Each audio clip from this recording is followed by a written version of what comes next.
보리스 콘벨트라는 박사는 러시아에 살던 유대인 의사였답니다. 그는 스탈린도 신이 아닌 인간이다 라는 말로 죄인이 돼서 강제 노동 수용소로 압송되었고, 거기서 그의 임무는 죄수들이 병원에 죽지 않고 일하다가 죽도록 웬만하면 의료카드에 강건함이라고 적어서 죄수들을 작업장으로 내보내는 일이었답니다. 그 일은 압력이 심해서 그의 의료 행위는 기계적이고 형식적이었고, 의사의 양심상 아주 심한 갈등을 겪게 했는데, 한 죄수가 그에게 계속 전도하는 바람에 예수님을 주님으로 영접하게 되었답니다. 그런 후에 그는 수용소 안에 비밀 기도 공동체가 있었고, 그들이 유일한 의사인 자녀와 자기 자신과 또 다른 죄수들을 위해서 기도해 왔다는 사실을 알게 되었습니다. 그는 그때부터 그리스도인 의사로서 진료를 정성껏 하기 시작했답니다. 그러다가 그는 장암에 걸린 청년을 진료하게 되었습니다. 수용소의 병원 규칙대로 하면 그 암 환자는 그냥 죽도록 관리만 해야지, 그런 암 환자를 치료하면 그 의사가 처형을 받게 되어 있었습니다. 그런데도 의사 보리는 수용소의 규칙을 어기고 그 암 환자를 치료해서 살려냈습니다. 그 암병 환자가 암을 다 치료받고 물었습니다. 왜 당신은 이렇게 나를 살리려고 위험한 일을 하여서? 당신은 죽음이 두렵지 않소? 의사가 대답했습니다. 괜찮소. 걱정하지 마십시오. 나와 당신을 위해서 이미 죽으신 분이 계신답니다. 아니, 도대체 그분이 누구요? 보리스 의사가 미소를 짓고 속삭였습니다.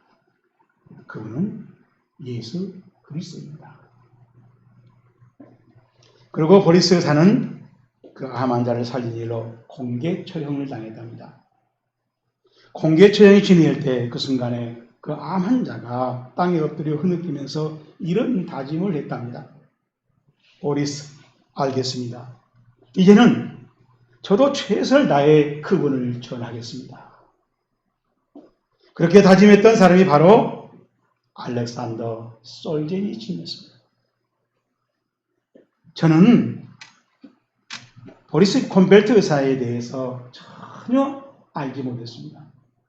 하지만 그의 신앙 양심상 전도적인 치료를 해서 목숨을 건져준 솔제니친은 조금 압니다.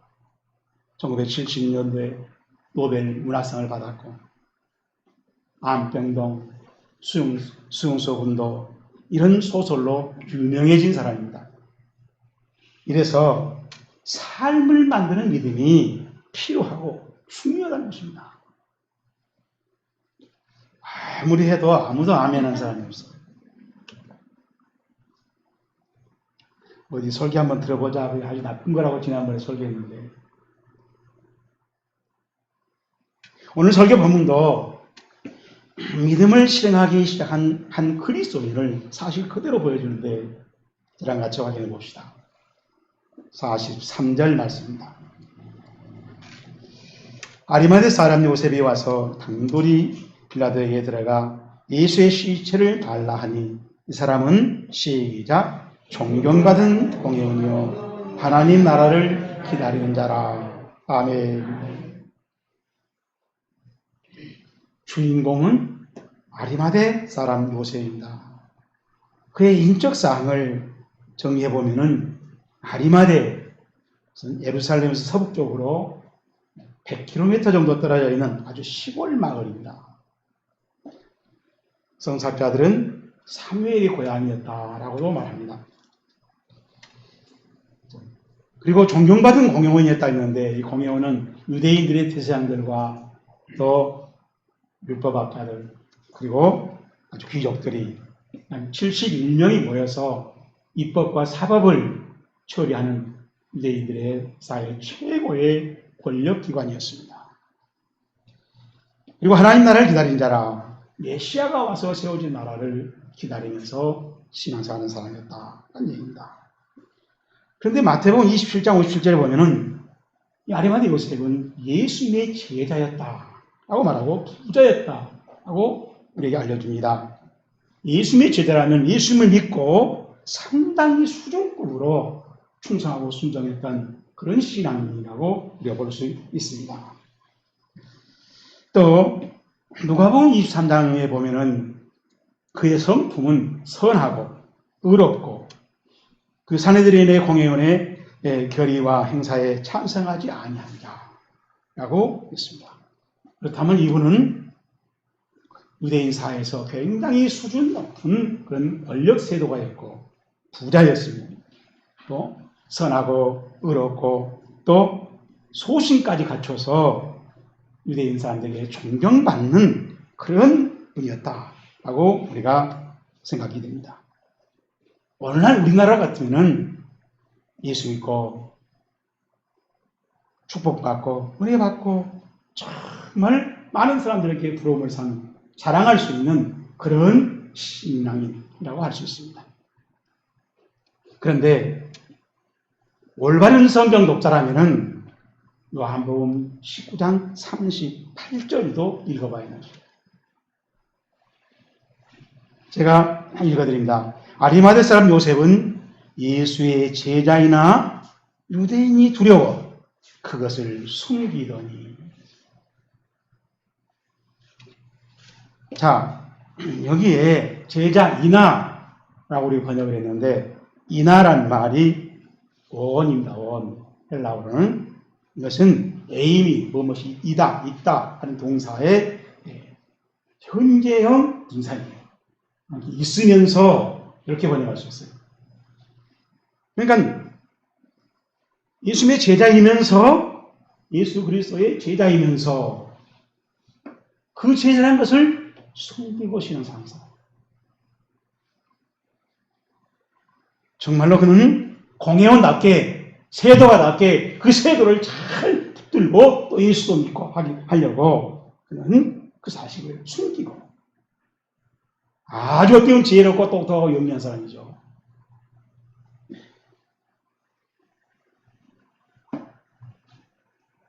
다시 말하면 신앙과 삶이 일치하지 않습니다. 설명하고 말하고 그때는 설교할 때는 대단히 신앙적인데 자기의 삶 속에서는 설교와 아무 상관없이 살아버리는 그런 사람이라는 거죠. 그래서 신앙과 삶이 일치하지 못하는 자맹신앙인, 밤의 신자, 이중신앙인 있다는 것입니다. 왜 그랬을까요? 요한복음은 말합니다. 그가 유대인을 두려워했기 때문이다. 그는 자신이 예수님의 제자임을 바뀌었을 때 따라오는 시비와 불이익을 생각해 보면 겁이 났습니다. 그리고 아까웠습니다.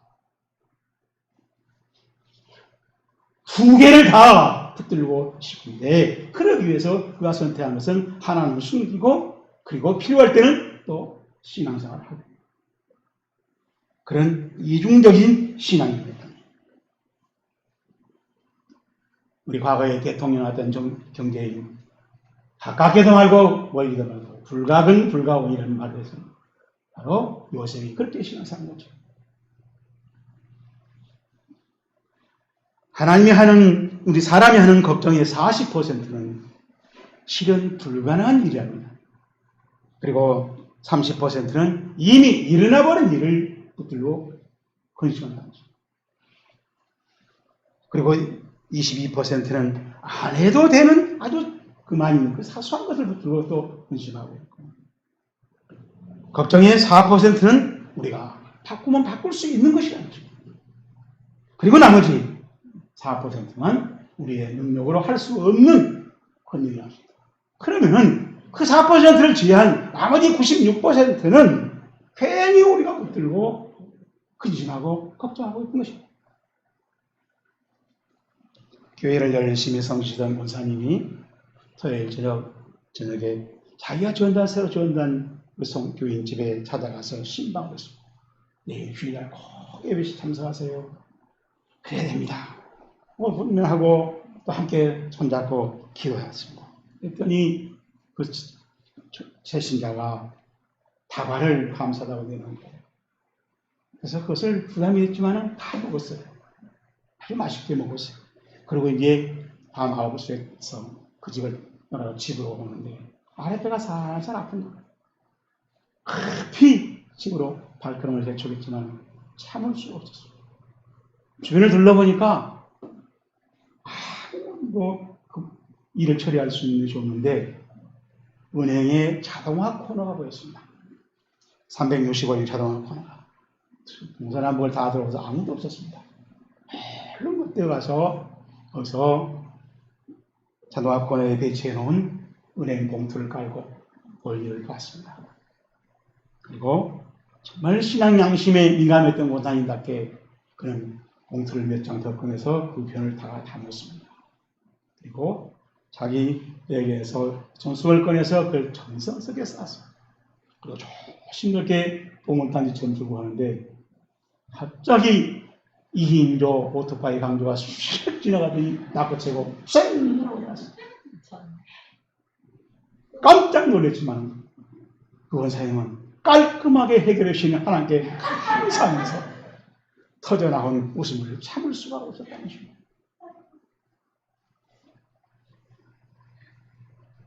오늘 이 아리마대 요셉도 이 일을 다 마치고 났을 때 터져나온 모습을 참을 수 없는 그런 상황이 되었다는 것입니다.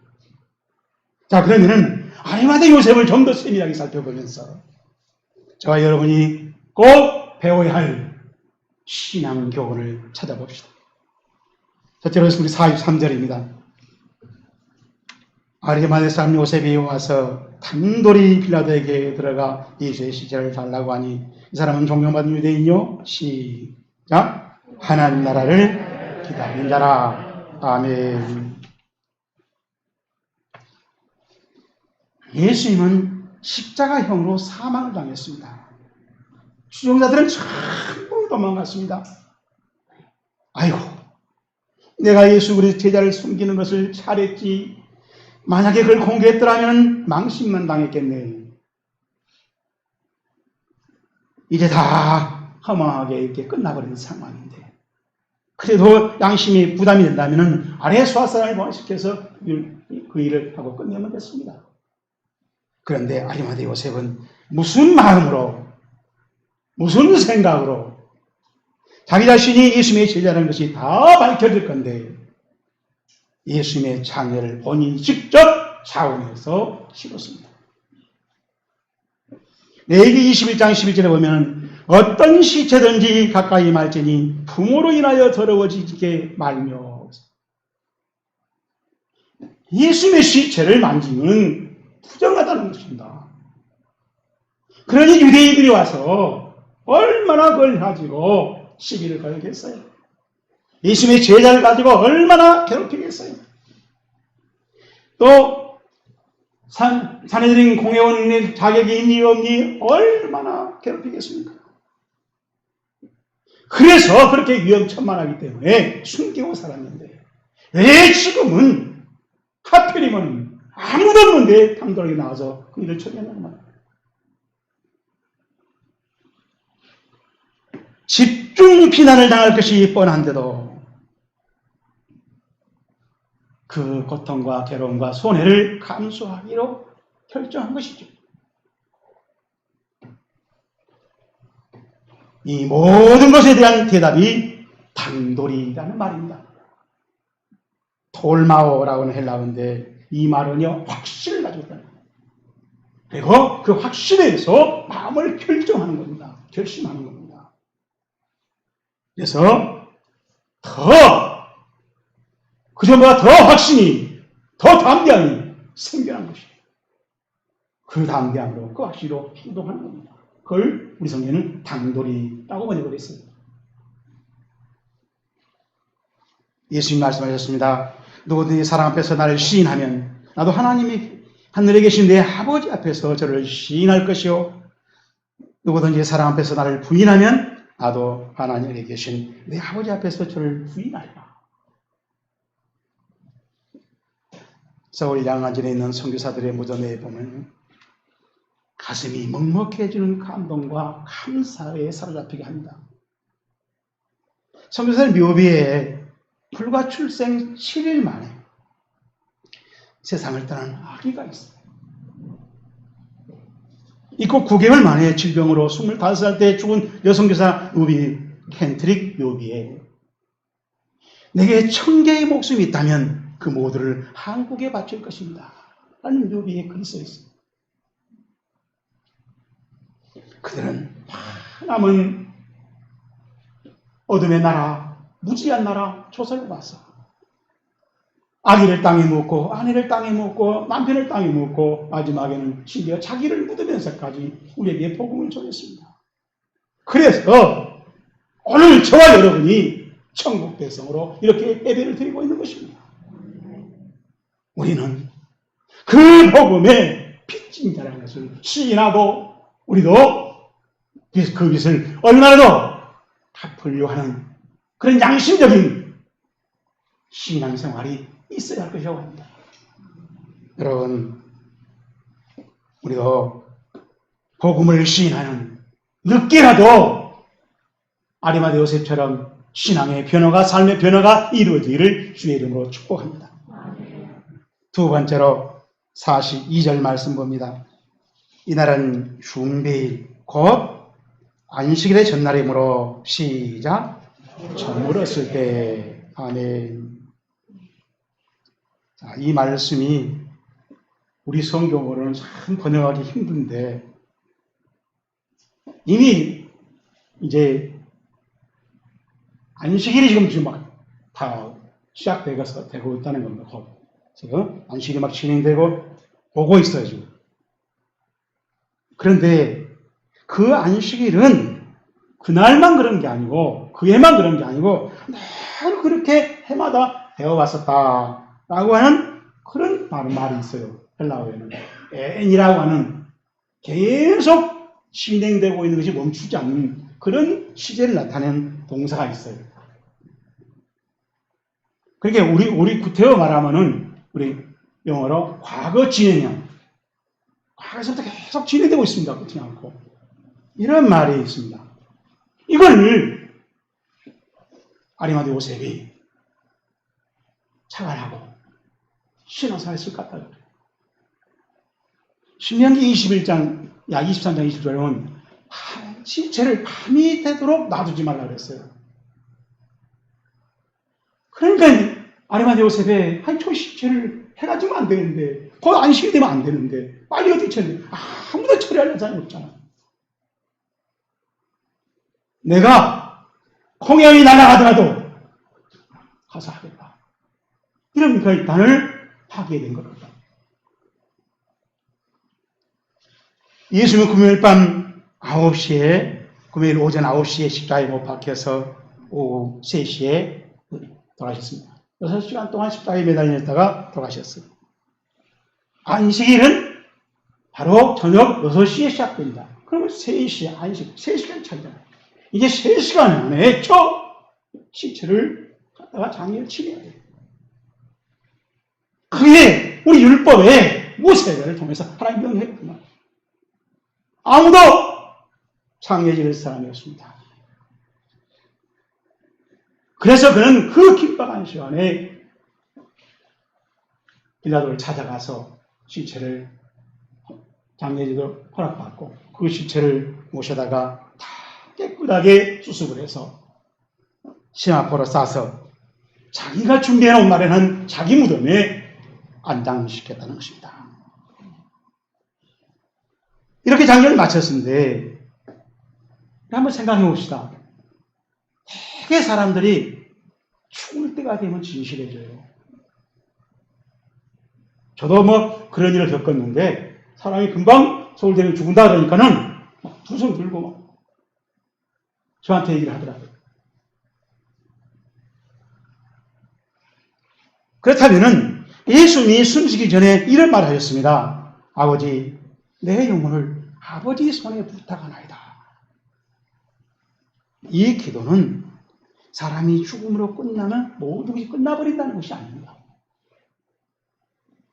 이 기도를 아리마대 요셉이 들었지 않겠냐? 아, 죽으면 끝나버린다고? 아니야. 그럼 왜 예수님이 저 기도를 하겠냐? 아리마대 요셉은 43절에 하나님 나라를 기다린다고 했습니다. 요셉은 그 예수님의 기도에서 세 가지를 확인했을 것입니다.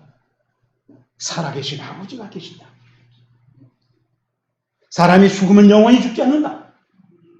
그 영혼은 죽은 후에 아버지 나라로 옮겨가는 것이다. 그렇다면 나도 이제 이 세상에 사는 것이 전부가 아니고 죽음 다음의 세계를 준비해야 되지. 그렇다면 신앙대로 하자. 신앙의 지식대로 하자. 하고 당돌이 예수님의 장례를 치른 것이 아니야. 그러한 요셉을 보고 사람들은 이상하다고 했을 것입니다. 미련하다고 했을 것입니다. 바보 같다고 했을 것입니다. 너 그렇게 중요한 사내들인 공회원 자리를 어떻게 할 것이냐고 걱정했을 것입니다. 그래서 십자가의 도가 멸망한 자에게는 미련한 것이요 구원을 받은 우리에게는 하나님의 능력이라고 했던 것입니다. 여러분, 십자가가 여러분에게 구원의 능력이기를 예수 이름으로 축복합니다. 마지막으로 46절 말씀입니다. 요셉이 세마포를 싸서 예수를 데려다가 그것으로 싸서 시작 바위 속에 한 무덤에 넣어두고 돌을 흘려 무덤을 닫았다.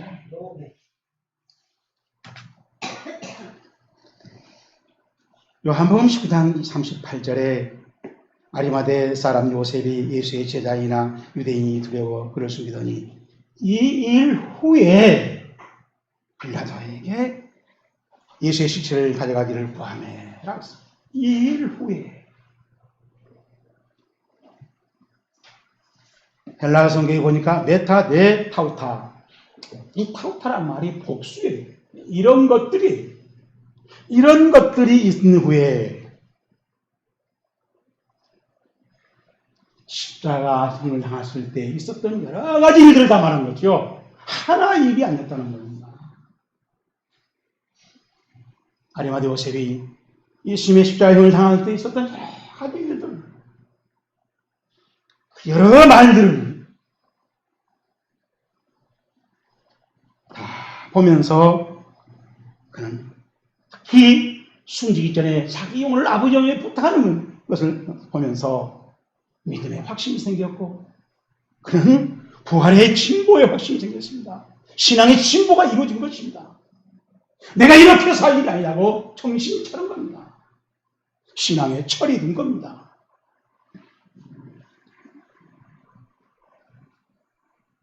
사람은 죽으면 끝나는 것이 아니야. 죽음 이후의 세계가 분명히 있는 거야.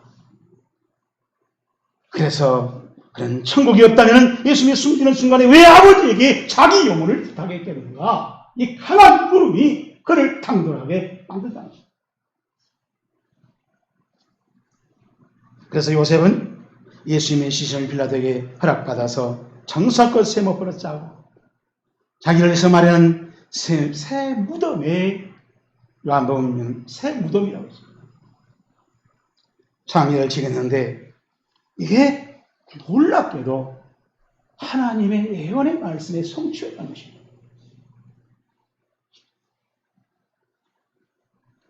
이사야서 53장 9절에 제가 읽어드립니다. 그는 강포를 행하지 아니하였고 그 입에 거짓이 없었으나 그의 무덤이 악인과 함께 있었으며 그가 죽은 후에 부자와 함께 있었다. 생각해 보세요. 적어도 아리마대 사람 요셉 정도 부자는 71명이나 있었어요. 근데 아리마다 요셉만이 부자가 내놓은 그 무덤의 자리에 예수님이 장례했어요.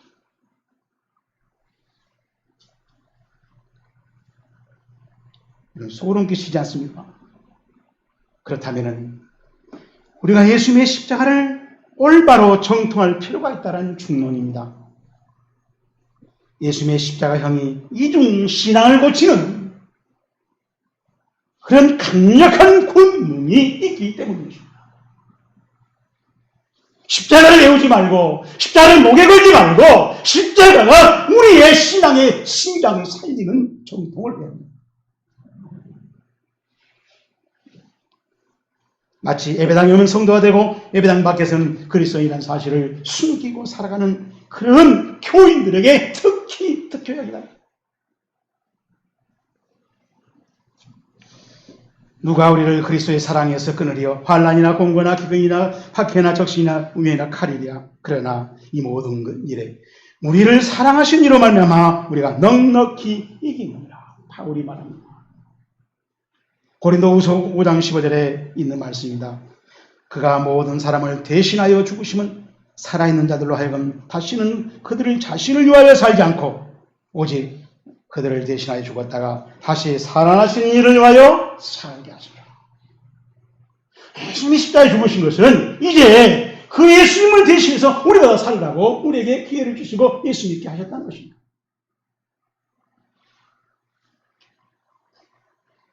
그래서 십자가를 정통하면 정말로 주를 위해서 살아가는 성도로 변화되고,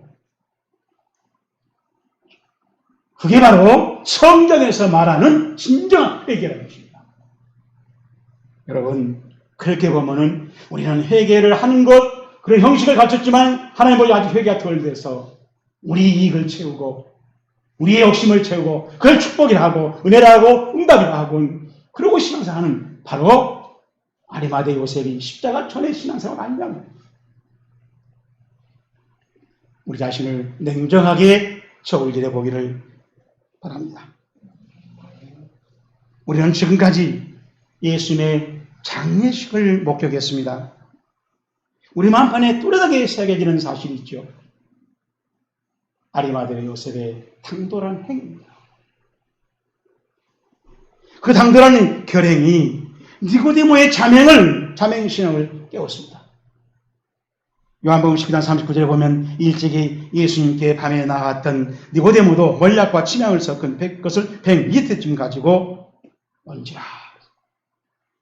요한복음 3장의 니고데모는 바리새파 출신으로 역시 공회원님의 딸이었습니다. 그가 밤에 찾아와서 예수님을 만나서 상담했습니다. 그리고 또 자명합니다. 밤에 신자로 살아가는 이 니고데모가 역시 자기의 당해온 공회원의 명예를 걸고 몰약과 침향을 들고 십자가 장례식에 참여하더라는 것입니다. 그러니 요셉의 장례식은